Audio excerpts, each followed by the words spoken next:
Hi everyone, welcome to this episode of Diverse Talk Matters. To talk about different things around diversity, equity, inclusion, talk about things that people may find challenges with, so we hope you find them really useful. Some are around people's different lived experiences, some really challenging conversation, things that sometimes we don't need to talk about. But we really hope you enjoy the range of topics that we are introducing to you or bringing to you, to your homes, to your house, to your workplaces. We hope you enjoy. Hi everyone, and welcome to this episode of Diverse Talk Matters. I'm here with my wonderful namesake, Natasha Johnson, and she's going to tell us all about herself shortly. She's the co-founder of All Black Lives. We'll tell you all a bit about that, as well as working at St. Basil, which again, she'll tell you about. And today our focus is really that, I've sort of entitled this podcast, Black Lives Still Matter, because we are still in very much a culture. For those who are watching it, later down the line, this is January of 2026, and we still have a culture where for people from Black and racialized communities, there is still a challenge, there is still discrimination, there is still a lot of concerns and issues that are in our world today. And people think, well, Black Lives Matters, and we had the campaign years ago, it's still there and still things need to be done. So I am honoured to have Tash, the organisation you co-founded, and a little bit about your current sort of day job as well. Okay, so as you so kindly introduced me, I'm Natasha Johnson. I'm currently 26. I'm going to be 27 next month. I co-founded All Black Lives UK with a bunch of my friends in the summer of 2020, and we led, I think it was the biggest protest at the time over the summer of 2020 in response to the murder of George Floyd. It was a youth-led organisation. All of us were in university or studying at the time of co-founding the organisation, and we've worked with, a lot of different companies like Vans, Christian Aid. We did a lot of like co-collaboration. So we worked with Stand Up to Racism and Palestinian. I don't think it was Palestinian Action then, but there were a lot of pro-Palestine movements happening at the time. And then obviously stopped protesting in 2020, and we've sort of been more of an online advocacy space, especially when it comes to young people who are facing racism.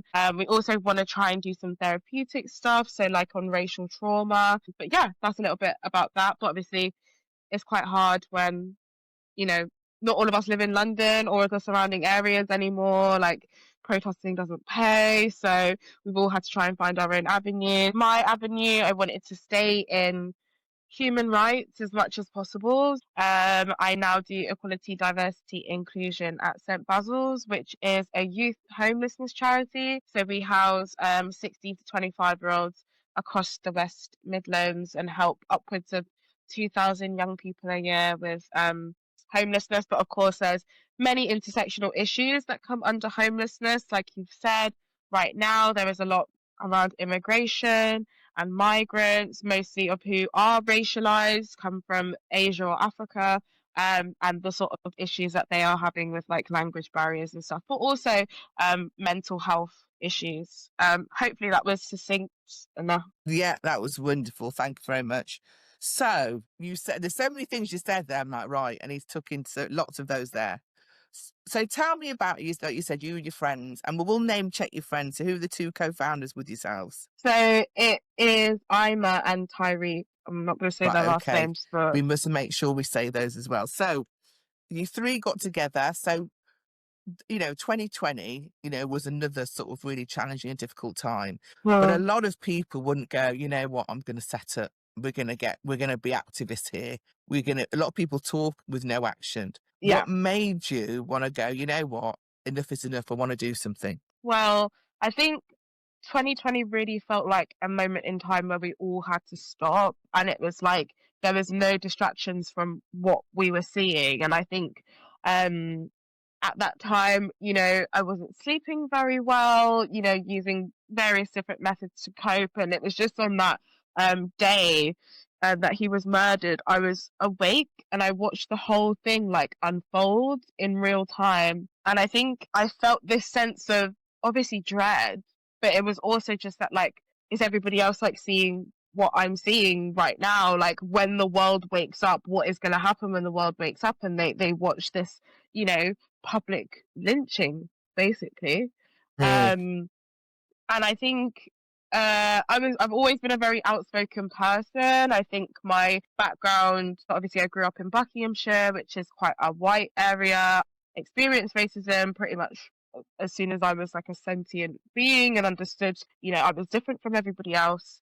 I think a part of me was like, I want to be against this. I want to be able to be shown to understand why people feel so strongly about it.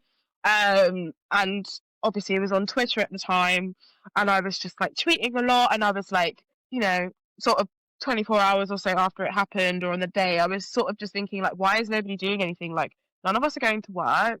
We're all at home. Like, all of these tweets and stuff, like, where's like the feet on the ground, basically? And that's when Ima messaged me and was sort of like, so what are we gonna do? And I was like, well, I've never done a protest before, but this just seems like the right thing to do. And so, you know, we got some people together who were also interested and, you know, brave enough to do it. Tyreek was in Manchester and he was like, you know, I want to get involved. I want to do something as well. So, that's sort of how it started. And then on the 7th of June, when there were all of those protests that happened across the country, we were able to sort of, you know, sync up with like Colchester and Bristol and Birmingham and like all of these different places.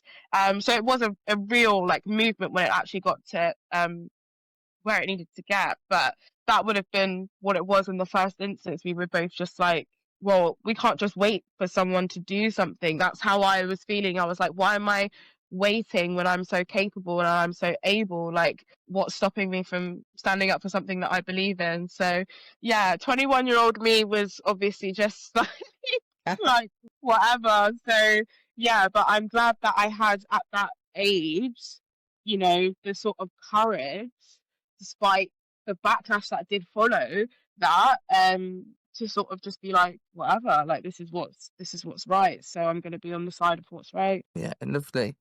And so what was your first protest? What was the first So the protest that you put together? protest, yeah, so it was from the embassy to Parliament Square. So that was the one I think the BBC reported on, because there was a lot of obviously commotion online. There had been a couple of protests before, Yeah. where like, you know, I think it was like John Boyega gave a speech. It might have been at the protest maybe 2 days before. Yeah. But I think because we had a lot of time to plan in advance, we were like, right, let's give ourselves enough time to like, you know, get speakers and all of this stuff. Yeah. So it was able to build like quite a lot of Yeah. momentum, because this was like, oh, this is the main one. And obviously it's just me and Ima sort of like at the front, like these Yeah. two like students just like in front of like, I've never seen so many people like in one place, and that was the Yeah. first time. I remember we started the protest at the wrong end, so we had to walk through like, so we started at outside the embassy. Like, I think I gave a speech outside the embassy, and then Yeah. someone came up to us and they're like, so the route, like, you actually need to start like on the other end. So we had to cut like through like, and this is like thousands of people just being like, Yeah. really sorry guys, like we just need to get to the front so we can all turn around and we can go. And then Yeah. it was like, you can't explain that like feeling. It's Yeah. so it's like euphoric basically, which sounds really bad because of like the situation that it was. But like, I think as a spiritual person, like you've got so much energy there, and Yeah. you're just like using that as momentum to go forward and to be like, right, there's like so many like bodies here, Yeah. so let's like charge through. And But that's the yeah, thing, isn't it? You'll say, I absolutely 100% get you. It's euphoric because you can feel the love and unity and the support around you for that cause. You know, it was an awful situation. You know, people witnessed a murder in front of their very eyes.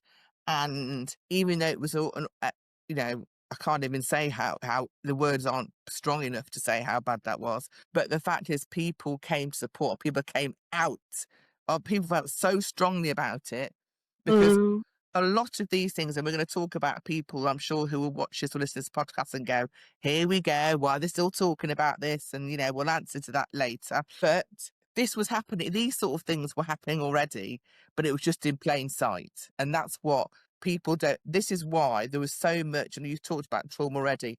For many people from Black and racialized communities, that brought up so much trauma because so many of us knew of people. I'm not saying they're murdered, but knew of people who'd been stop and search unnecessarily. Knew people who had been, all those.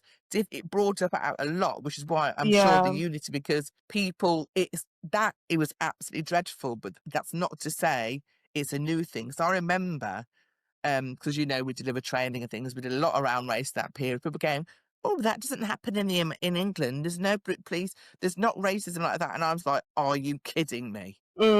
So people need to realise that actually that the fact that happened, it was not a one-time thing. I think British people are really, as a society, cognitive dissonance is just such a huge part of like our psyche, even as Windrush generation immigrants or whatever. Once you're sort of born into Britain, there is just this sort of thing hanging over your head, like, where does all of this gold come from? Where are these who are these people in these statues? Like the Brixton riots were probably, weren't that long ago. In terms of the people that you probably deliver training to were probably alive during that period. So it's like, when you say like it's hidden in plain sight, like it doesn't even feel like it's hidden. It feels like it's so Definitely. deeply ingrained in society that when you call it out, that's when people get their backs up, because they know that it's happening. It's just the fact that they have to be accountable for their behavior, which I think is the most frustrating thing for me when I have these conversations, because it's like, well, what do you mean we're talking about race? Like, the whole of Western civilization was built on this idea of race. So there's no conversation that happens that doesn't have some link to racism. Like, unfortunately, that's not me being a victim. That's me living in reality and understanding history and understanding context and understanding the country that I lived in.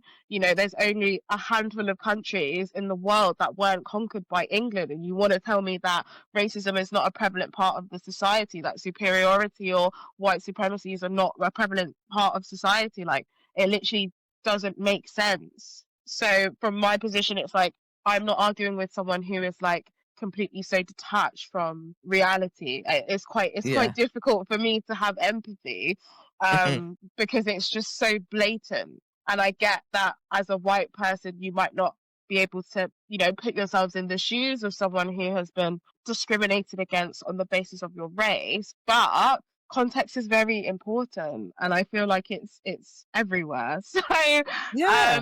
I mean, and what you're saying are just, I say to some people, facts. For people who want to challenge what you're saying, what we're saying today, evidence, facts tell us again and again exactly what you've said. Okay. And for some people, they're like, why we're talking about this is because of those situations, because of the discrimination, because of the white supremacy, because of how society is framed and built. This is our existence and this is what happened. But unfortunately, I think, I don't get me wrong, there are a lot of people out there who aren't from the Black community who get it. So we're not going to sit here and say everybody, because there's lots of supporters and activists in all parts of the world. But there are still a lot of people who do not get it and do not understand and do not think about people's other lived experience to them. And oh, go on, you're going to say something. Go, Natasha. Well, I think it's, again, like, I'm happy to accept the allies, but I also just think it's like, we protested 6 years ago, and people that I speak to, they're like, it was such a big thing and you made such an impact. And I think maybe I'm just quite impatient. I feel like, we've just had a general election and we've elected someone who has basically just told us that they don't really care about, our rights as citizens, are happy to, supply our tax money to blow up children in another country in the name of imperialism. So for me, it's like, if you're so understanding of the struggles of Black and minoritized people, then why doesn't that come out in the actions that you do and advocating more? Like, I feel like it's we can all, put a little post up on social media. We can all say that we've gone to unconscious bias training, but outside of posting on LinkedIn and on Facebook, what are you doing? Like, to make yourself like look good? Do you get what I mean? Like, I just think it's really performative, and I feel like we can't get out of this like performative nature Yes. because of the dopamine that we get to say, well, I'm an ally and I've read this book, and it's like, okay, cool, like reading the book, like what has that changed about your life? Like What you do, how did you you just act, what read it to action. come and tell me that you've read this book? Like where's the actual action behind that? Like I should be able to see in the way that you like carry yourself that Yeah. you've read that book or you've had that realization, instead of you needing to say something like, oh well, I've read so and so and I found it so interesting. I was like, okay, cool, well put the work in then. Like don't Yeah. just tell No, me that you've 100%. Yeah, because education is important, but it's action, isn't it? It's action, and what are you doing to make a real difference, to break, dismantle those, what's in place. It's not about, it's about, okay, I know I have this power. I know I have advantage and privilege. What am I going to do with that? And that's what a lot of people don't. There's lots of people out there who are what we'd call non-racist. They know that, racism exists and they know it's not right, but there's not that many. No, I don't want to say that because I don't know. I'm not here to talk about everybody. There is not enough, I will say. Yeah. There aren't enough people who go to that next stage of that. Okay, I'm going to break down some doors, break down some barriers, speak up, and all those type of things. And I think that is what the challenge is, isn't it, about this? You're going to say something? Sorry, go on. Yeah, being actively anti-racist, I think that's sort of where we get stuck in between, like being not racist and being anti-something. Yeah. Being not something and being anti-something is not the same thing. And again, Yeah, it sort of goes exactly. back to that cognitive dissonance. Like if I were to say, well, I'm not like against disabled people, but like I owned a business and I didn't hire any disabled people, my buildings weren't accessible and all of those things, then like Exactly. how am I actively being against something that I'm saying that I support and advocate? Like it doesn't, to me, it's just again that cognitive dissonance. It's like how can you separate, yourself from the action of actually supporting people? But I think it's because, you've got to be brave to support marginalized people, and I think that like society just maybe doesn't have enough bravery, and like I'm not gonna say that that's anybody's fault, but I think that like we all have a part to play in making ourselves braver and like not being so conformed into a system that we know realistically is only benefiting about 10 people who own like 20% of the world's wealth or whatever it is. Do you get what I mean? So it's like I just don't understand how people aren't connecting the dots yet. Like yeah. And you say about being brave, and I would say brave with a capital B as well, because you're using it in the right term, and some people use it, oh, be brave, and actually they're not meaning brave, they're probably meaning be nice in their perception. You know what I mean? So I mean, you mean being brave and with a big B and actually doing something, because it isn't. And in the culture we are now, I mean, I don't know why I do it to myself, but I'm a regular on social media and having a look, we all scroll or whatever. And the amount of negativity, anti-black, racist, oh my gosh, I'm like, why am I looking at this? Because there is, and it is, I suppose, for some people who it isn't their lived experience, or even is, I think they feel it's harder to be brave because, we could put something on social, somebody will moan and say, so those people who are really activists, it's not easy either. So we're not saying it's easy, but if you want to be that person who makes change, we're going to have difficult times no matter what, aren't we? Yeah, and I feel like, again, what we're seeing on social media now is a direct response of the bravery that we saw in 2020. Like, it's 100%. just a pushback from that. I think it was really like a timeline shift in terms of everything was so up in the air. We really could have done and molded anything out of what we had. Like it felt like such a special like time in the world where it's like we're finally able to slow down and really think about what matters like in humanity. And I think we were so close to maybe some sort of like collective consciousness that now the pushback on that is to desensitize us to racism, homophobia, transphobia, all of those things, to make it feel overwhelming when we know realistically that 70% of what we're seeing online is bots or farmed or paid for by someone. So like it's not even the general consensus. So again, connecting those dots and just sort of being like, well, if I know that me and you are real and we believe this, then everything else on there is just not, because we know it's not the same space anymore. So I think a lot of the action that people are maybe wanting to get from social media now needs to just be converted in person. Like there's no restrictions. I mean, granted, I'm sure if everybody started protesting again, there would be some restrictions around whether or not you're allowed to protest, as we've seen with Palestine Action. But I think there's more of us than there is of them. Like anytime I'm in a space with people and they're like, well, what do we do? And I'm like, well, everyone should stop going to work, because there's not enough people to hire everybody to not go back into work. If we want to get paid more, we need to stop working so that we can get what we're owed. But again, like getting to those steps, it's that bravery. It's that, okay, well, I'm going to have to sacrifice something for the greater good of other people. And I just think that's really difficult as a society to sort of do. So I 100% understand, but I don't know. It just feels like we know how the story goes, history saying, and we're not heading in a good direction. And I'm just wondering what is going to be the straw that breaks the camel's back, because I thought it was broken 5 years ago, but clearly not. No, same. And it is, you think, what needs to happen, don't you? Because that was a time where there was such collective, such unity, and it seems to have dissipated now. Do you know what I mean?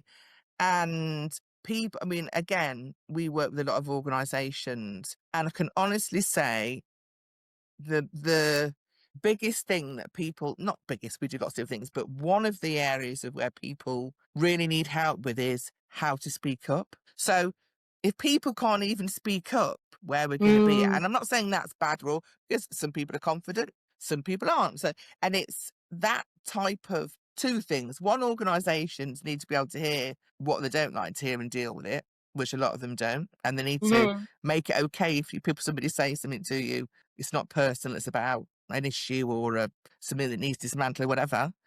And then people need to be equipped to be able to have those conversations, those who don't. I mean, we're all right. We're not shy wallflowers, are we, Natasha? But for some people, it's really hard, isn't it? You know, it really is hard for them. For us, you know, we're probably feel comfortable, but for some people, they don't feel comfortable at all in having that conversation to try and make a difference. And I think if we had more people feeling comfortable to do that, it'd be at least a little shift, because a lot of people are sitting there in silence or at work or in social situations and seeing things around them and like, oh my gosh. And I've seen so many more outwardly racist actions taking place in my circles, not people I know direct, like friends, obviously, but you know, in WhatsApp, and you think, yeah, you forgot who you were for a minute, you know, and things are coming out, so it's like very interesting. I always remember, I love Jane Elliott. I don't know if you like Jane Elliott, but I love Jane Elliott. People like her or don't, but I do, because she's been talking about this for many years before a lot of people did. And I remember her saying, there's a video if people want to find it on YouTube, where she said, I mean, it was about African Americans, but you can relate it to the UK. And she said, right, stand up if you want to be treated how African Americans are treated today. And they're all like, she goes, no, stand up if you want to be treated how, and so, apologies if I'm not saying it exactly right. I'm sort of I know a soup son of it. And in a nutshell, she's saying, right, you know, stand. And then she says, you heard what I said. You know, you don't want to be treated how African Americans are treated, but you still would just continue to sit down, you know. And I think that is what we're at the moment. People are sitting down, not wanting to say anything. And people I know, I'm sure once we send this podcast out, well, they'll say, oh, all white lives matter, all lives matter. You know, anything else you want to, I'm sure you got. And honestly, I'm like that. I remember seeing, it might have been on Amazon, you could buy caps with White Lives Matter. And I'm like, what the actual, you're not getting this. And this is, again, when we do training support with people, and we do talk about, and sometimes when we talk about the disadvantage of where it's people from Black community, people from different other racialized communities, honestly, they're like, I've never even thought of that. And I'm not saying you're awful people, but because people are in their same set of people, they're not widening their circle or educating themselves to learn that little bit more. So, you know, I know your sort of eyes rolled, and mine would roll if I asked the question, because I get it. But for the audience out here, in terms of what would you say now in terms of, and I know you said some stuff, anything to add around white lives matter, well, all lives matter, why we're still thinking about it's a black thing? Just think it's like such a, like, like in the playground, and it's like, I know you are, but what am I, sort of thing, like just having to have some sort of rebuttal instead of Mm-hmm. thinking like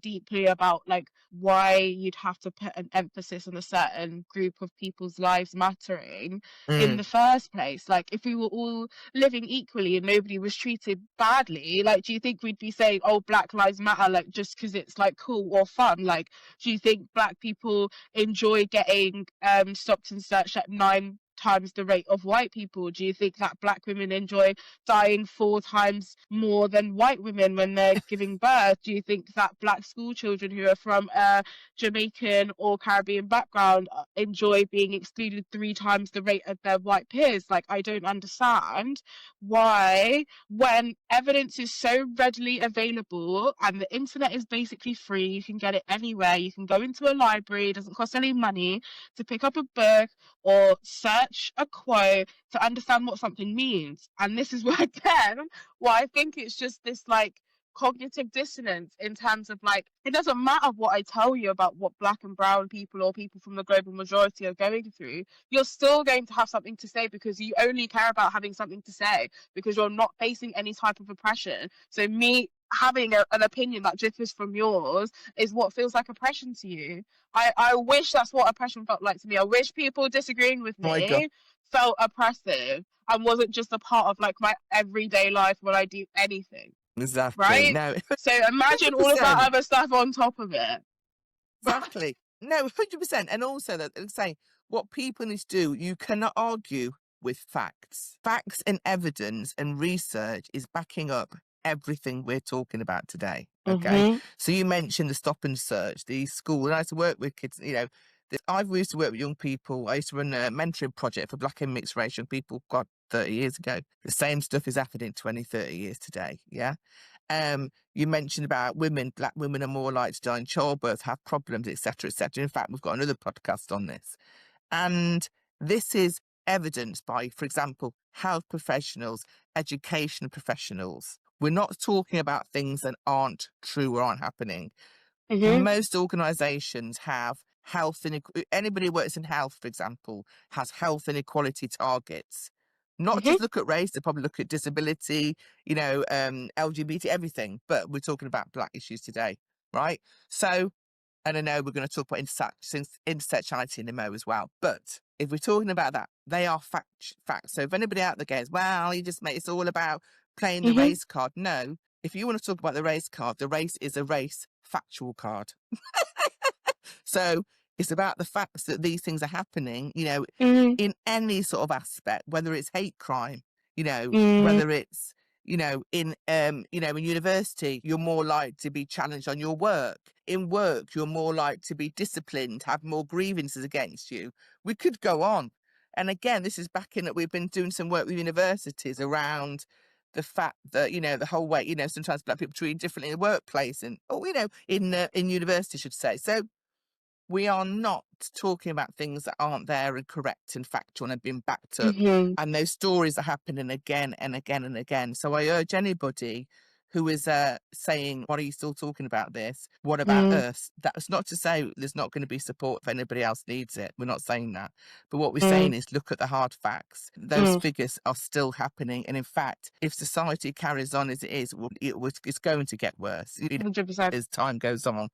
So those of you who are probably looking at this going, oh, how very dare you, please look at some of the things we're telling you. And it's not about a race card. It's not about it's been made up. It's there in black and white. We want to use that point. It's there in evidence, in documents, in life, and people, those disparities are impacting people further and further in every aspect of our lives, really and truly. You know what I mean? Oh, go on, we're going to say something, Natasha. Yeah, I was just going to like to add to your point. I think when people sort of dispute the fact It's like, Yeah. it's posted on the government's website. Like, they literally have to post this information and data. Like, if you look at NHS Trust, they will post their res data. Like, they have to post these things. And that is how you get to the outcomes that we're literally discussing. So again, like, if you don't want to believe like actual data that's in front of you, then maybe you might just be racist instead of it just being something that black and brown people are making up. Like, and that's their thing. Like, we live in a society that is literally racist. The UK is an institutionally racist country, and if they are even posting on the government website like, hey, we have a disparity between X group of people and Y group of people, how can you then fix your mouth to say, well, I actually don't know if that's true, or it's because you were born black, or like whatever it is? It's just like, mate, like, and some it's of this stuff is also not. and it's also not to say that obviously a lot of people from the black community absolutely get over those obstacles and are very successful as well, because I don't want to put the thing on it that all people from black communities or other racial communities are, because of all these things, aren't successful. They are.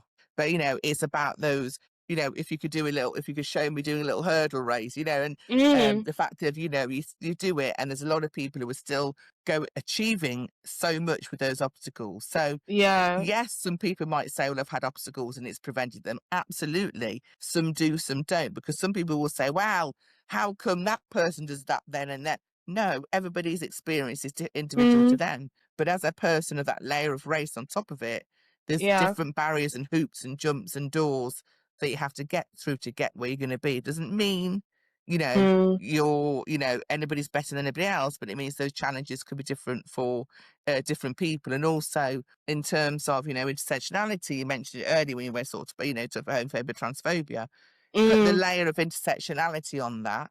You know, if you're from you're from that community and you are straight, you've got one dynamic and one experience, add a layer of you're disabled, add a layer of you are gay, trans, there's even more challenges. And people are, you know, thriving despite of it, like not because of it. So like, there's a video, I think, again from America, it's maybe like 15 years old, but they get all of these kids like on a starting line, and they're like, okay, take a step. Take a step forward if you've got a two-parent household. Like, take a step forward if you've, like, you know, never had to have free school meals. Take a step forward if you've never been stopped and searched. Like, all of these things, and it's because people don't understand, when they're privileged, that equal opportunity then feels like oppression, because you don't understand how many steps forward that you've had. Like, even as a black woman, I'm black, I'm a woman, but also I grew up in a really nice area. I went to a really nice school. I went to university and I got a degree. Like, that's in spite of all of the other challenges that I have to face. But I can also accept I'm an able-bodied woman.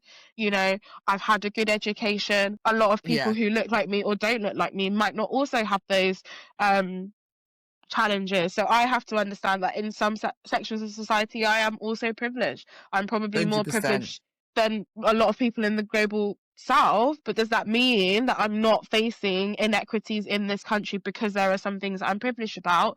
No, not at all. But we know that one of the biggest deciding factors of your outcome in this country are race and class, and people really love to maybe conjoin them, but I think they are definitely two separate issues. Like, we live in a classist society 100%. But when you add race into the mix of that, when you look at working class people, you're more likely to be working class if you come from a black or Asian background. Like, that's not anything to do with your DNA. That's not anything to do with your cultural upbringing. That is literally to do with the color of your skin, because we live in a country that is institutionally racist. So again, with intersectionality, it's about looking at everything. As women, we don't have as many rights as men, but that doesn't mean that a man from the global majority isn't going to face some barrier or another regarding if he's disabled or he is LGBTQ or whatever. But we have to sort of look at, what are the main drivers in society? What are the main outcomes that people usually have when they are, you know, if you look at the House of Lords, for example, if you look at the top 1% of earners, like, they're going to be coming from potentially one group, which is white men. So we have to think about, okay, if that one group is always dominating and always doing things well, is that because that we are lesser than as people, or are there barriers that have been put in place which mean that we can't strive or attain that level? Or if we do attain that level, how much abuse did we have to endure to get there? How much harder did we have to? I always was told growing up, you've got to work twice as hard to get half as much. So how long is it going to take, right, to sort of even these things out? And I always say the same thing about, we're not sitting here going, woe is me. We just want change and fairness and equity. And like you said, I always say the same thing in terms of, yes, I'm definitely going to have discrimination, barriers and challenges I'm Black. But like you say, we both went to an all right school. We both, we lived in all right. So we understand it's not all negative but it's got to be considered in what you're saying when we say that as well. Or day-to-day work, obviously you work a lot with young people and you work in a sort of a city, and so in terms of how Black young people that you work with consider society, what have you sort of got from them in their views on, from 2020 to now? I think so. A lot of the young people that we work with now were probably like young teenagers when stuff was going on in 2020, so they probably don't have like as much. A lot of them remember it, so any sort of teenagers that I speak to, they remember sort of stuff going on that would have been their first instance of like seeing like grand scale protesting. But I released a research project at the end of last year with BRAP about how young people deal with racism on the internet, what they think about it, how are they interacting with it. And one of like the open text boxes was, if you have faced racism on the internet, like what was it? How did you feel? And a lot of it was just like, I've been called racial slurs, or I've had like jokes from my friends. And I think this sort of normalization in society of racism, of these racial tropes, of these things that are shrugged off as jokes or whatever it is.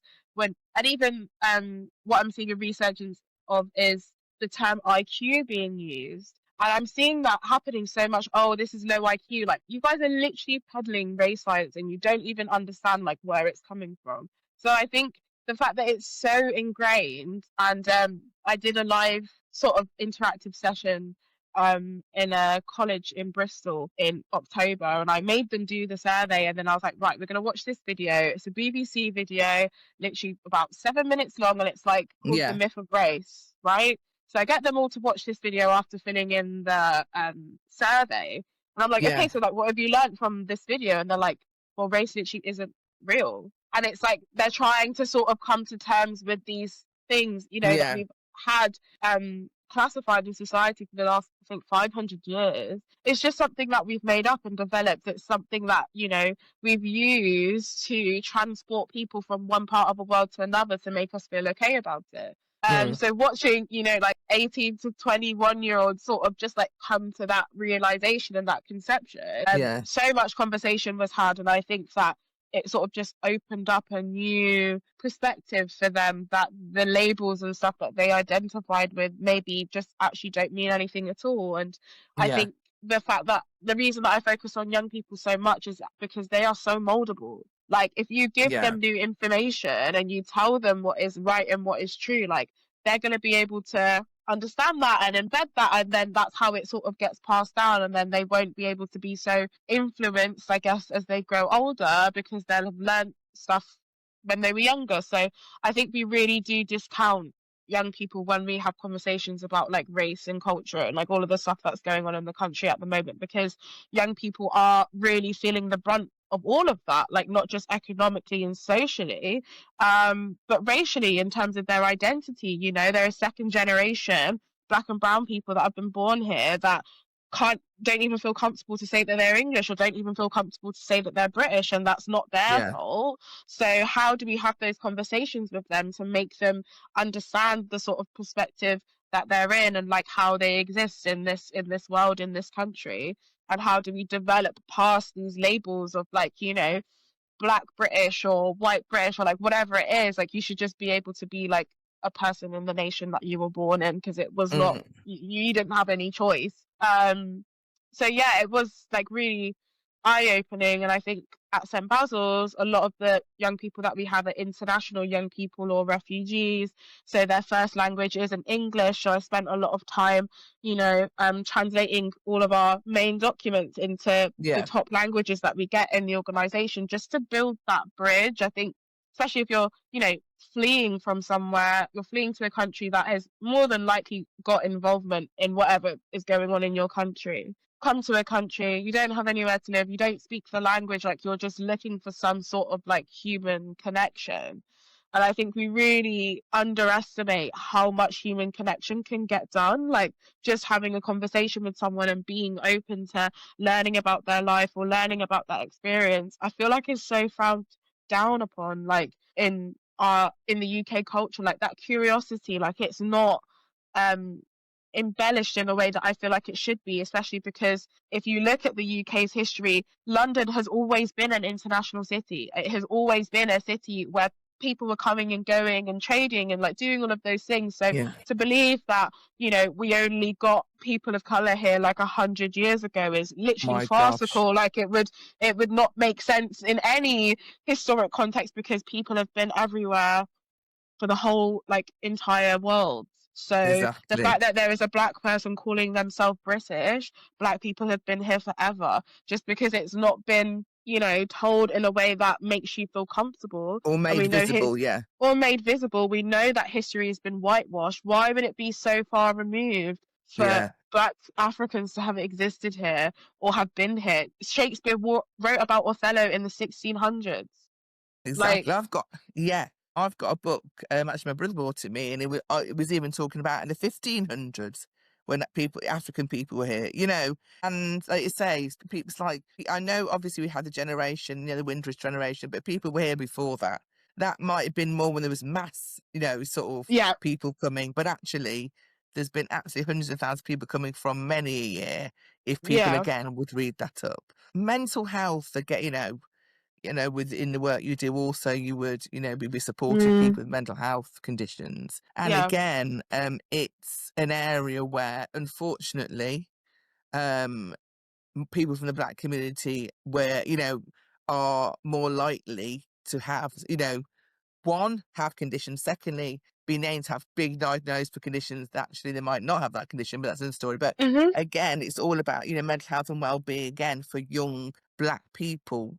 And Mm. the impact of race and racism is another factor in terms of, how people get on in society. So what's your thoughts about sort of race and mental health in young people? I think um it's a really difficult conversation, and as Mm, someone who has previously been on medication for mental health issues, so in my third year of uni I was mm, diagnosed with anxiety and depression.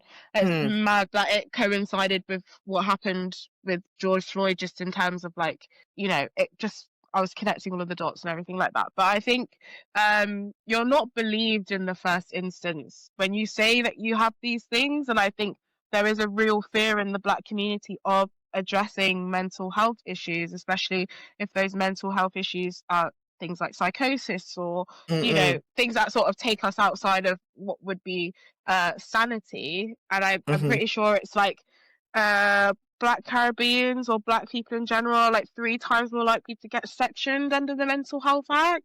So when you do have, an episode or an outburst, you're then penalized for the same behaviors that your white or brown counterparts might not be like as much so. So there is that Yeah. protectionism as well, in terms of like not wanting to be mistreated by the system that is supposed to help you if you have a mental health issue, and nobody chooses to have a mental health issue.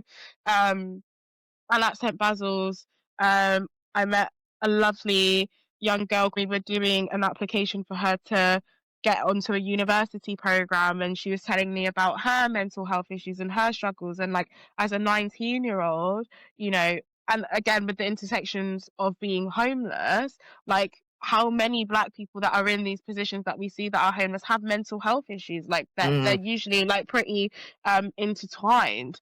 So I think that we really just need to, number one, think about um our holistic practices in terms of mental health issues, because Mhm. we know that the Black community does not. Well, we can even look at COVID. Like, how many Black people do you know that didn't get a COVID vaccine because they're scared of big pharma and like all of this stuff? So Yeah. I think we need to have a real conversation around myth busting in the community, Mhm. around vaccines, around medication, all of those things. And number two, just highlighting and understanding that yes, Black people can be autistic, Black people can have ADHD, Black people can have bipolar, Black people can have depression, and you know, the early signs of that. I think ADHD especially is what leads to Black boys being more excluded, which leads to the school to prison pipeline. So all of these things that could have been, you know, intervened with way Mm. earlier if we cared about Black children, we would then not be seeing Black adults having these sort of disproportionate outcomes when it comes to mental health. But it also starts with us as a community saying,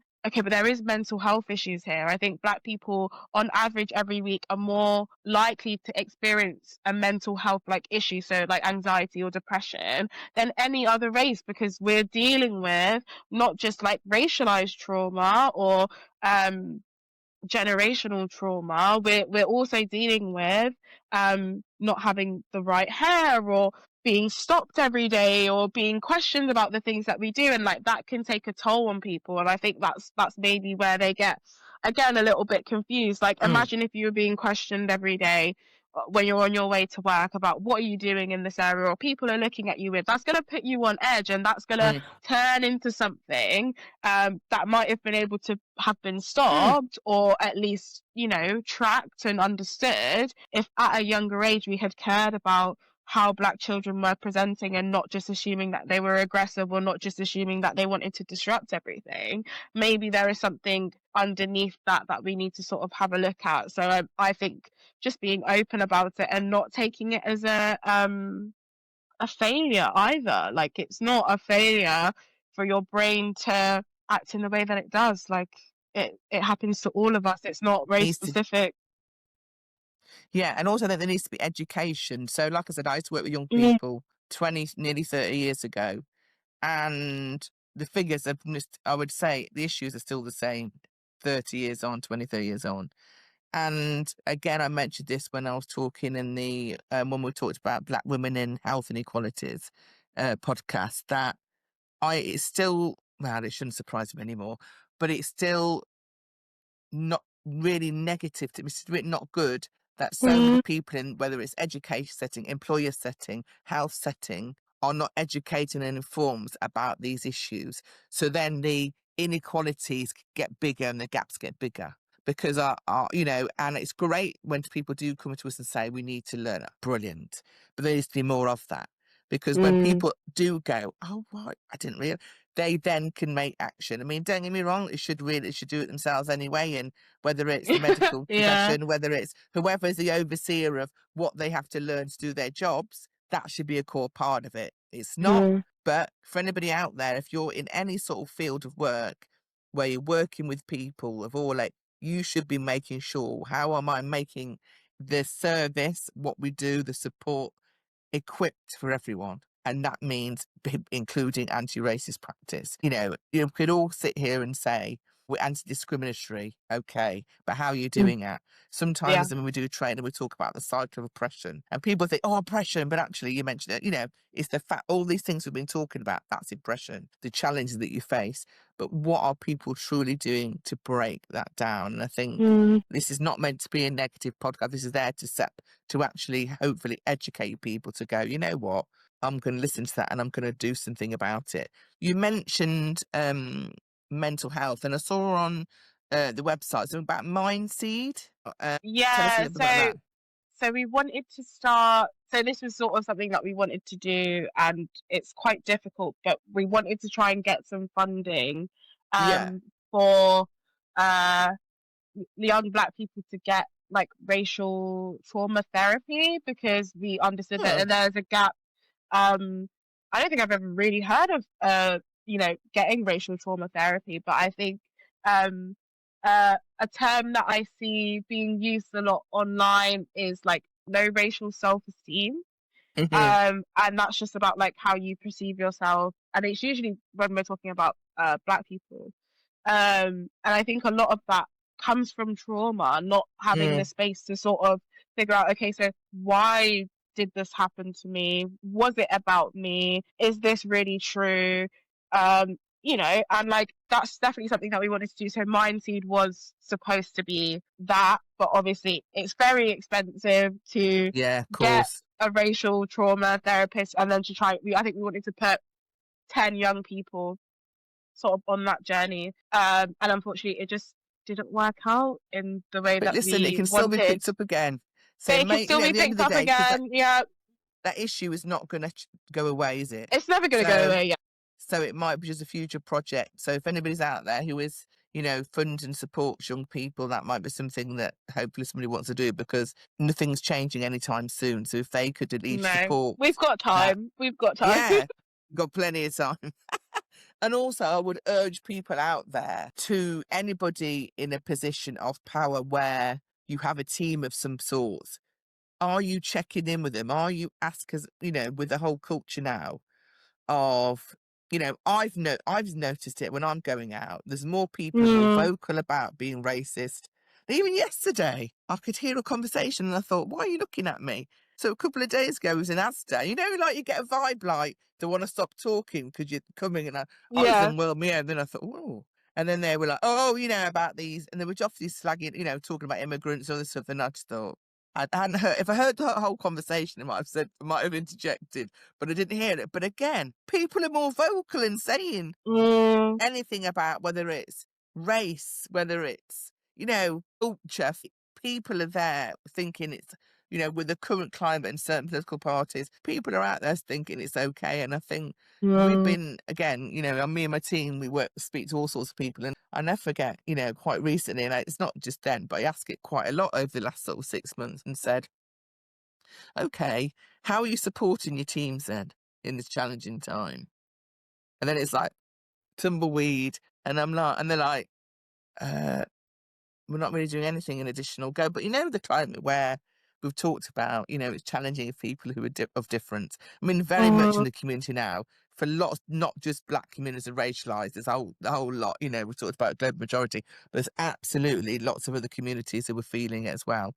And they were like, oh, we didn't know what to say or do. And you're like, okay. And again, it's that thing of, you need to start to put the action in place. Anything else, if anybody out there is listening, you're an employer, you're a health provider, you're a head teacher, what things would you say, okay, these are the things that you can go out and do to be dismantling and breaking those barriers, and that's those sort of layers of oppression? I think especially if you're a person who's in charge, just do an audit. Like Yeah. that's the first place to start. Just audit yourself and pick each protected characteristic and do an audit.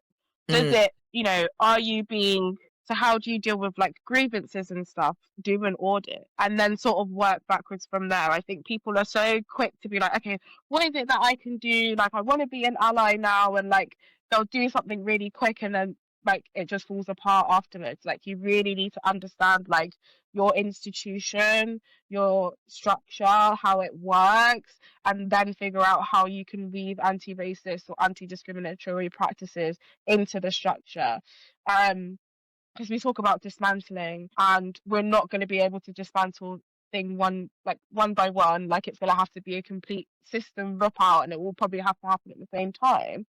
But I think if you're in a position where you can do something proactive is actually having a look at where you are, not just sticking some training on, not just paying, you know, external people to come in and give a talk once a month, or all of those sorts of things, which are quite, again, can be quite performative, and also just want to pull on people's heartstrings and all the trauma that they've gone through, instead of actually looking at your own house and looking at yourself and being like, okay, so what are my own prejudices? What do I probably do that is prejudiced against other people? I think a lot of people miss that self-reflection as well, because as women who work in this space, I would never be able to say that I don't have biases. I haven't judged people, I haven't treated them differently, because we are literally like conditioned to do that in society. But what I do is, if I catch myself doing that, or someone says something to me, I don't take it personally. I'm like, okay, well, this is an area that I need to work on. Yeah. So how do I work on that? The first thing is looking at myself and being like, okay, so why do I have this bias? Do I know where this comes from? And doing the information that way instead of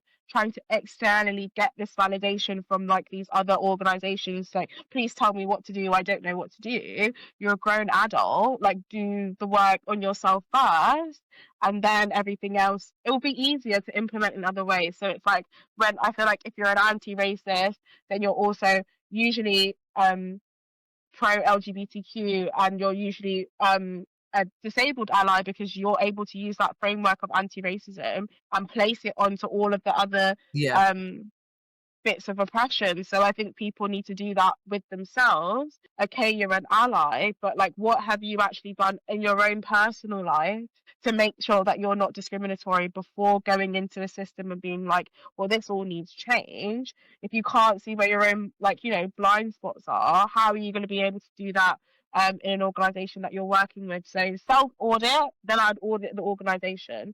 I'd ask, if you do have staff of color, genuinely how they feel about working in the organization. If you have disabled staff, how do they feel working in the organization? Do they feel safe? Do they feel comfortable? Asking your marginalized groups how they feel and what they'd like to see, and not taking it personally. If a member of staff says to you, like, I think, you know, you can be quite microaggressive when it comes to meetings and I feel like you shut me down all the time, that's not someone saying that you're a bad person, but that's someone saying that you've been conditioned to potentially ignore this person from the global majority because that's just been how you've raised. So if that is something that happens, again, back to the self audit, how can you move away from that, or at least proactively be checking yourself or understanding or checking in with a member of staff? It's small things like that, being like, oh, I actually haven't heard from you in this meeting, do you feel comfortable to share? Like those little micro actions can really just make people to start to feel comfortable, and to go back to the point you were talking about earlier,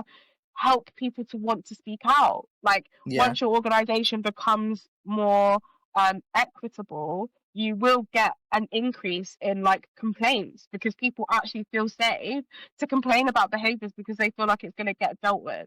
So just realizing that it's not like a quick fix situation. It's not something that you're going to do and you're going to get like a mad dopamine hit because, you know, you've got 20 woke points or whatever because you opened the door for a disabled colleague. It's literally about like making sure that you understand how your actions can impact others and how it's like a ripple effect. That's brilliant. And also, you know, you echo the things that we tell people. And what I would say is I like the bit where you said don't take it personally, because this is what organisations, individuals need to do. When I talk to people about how to have that conversation on an individual level, but also as an organisation, if you've then said, I'm going to ask people what they think and I'm going to take that on board. The problem is that not all, but some will then not want to deal with what the response has been to them. And that makes it even worse. That breaks and fractures relationships. That makes people go, well, that's a load of nonsense. To hell with you. I'm out of here. I'm not doing, because, you know, one, you should be asking and for the right reasons, doing it anyway, if you truly believe in anti-racism. But secondly, do something with the information. Sometimes some organisations sit on the info too fearful of what to do with it. People would be grateful if you actually dealt with those difficult. They'd be like, yeah, they mean business. They mean what they're saying. So I'd agree with everything you've just said, but add on that, be willing to hear the hard stuff. Don't be willing just to hear the wonderful stuff, because like we sometimes do, and I mentioned this, I probably mentioned different podcasts, but for example, we do surveys sometimes, and people might say like 90% of the staff said that it was a great place, and they're like, we think they're wonderful, it's really good, great. But if those 10% are all people from underrepresented communities, work needs to be done, you know. So people, you know, look at, even if it is only 20 people, 5 people, one is those people in those groups where they don't feel, why is that? Does it mean don't rely on your glory of the 90% of being good? That's great. But actually, often it's those people from marginalised, underrepresented communities are the ones who aren't happy because of all the challenges we've discussed today.